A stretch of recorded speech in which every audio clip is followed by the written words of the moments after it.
தீர்க்கும் கங்கை என்றும் நீதானடி.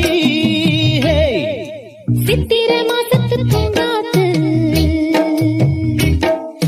முத்திர போடுது பூமீது. புத்தகை எடுத்து ஒத்திகை நடத்து. சந்தனத்து பூக்கள் மானிருக்கு சந்தர்ப்பம் காத்திருக்கு. சித்திர மாசத்து பூங்காத்து சித்திர மாசத்து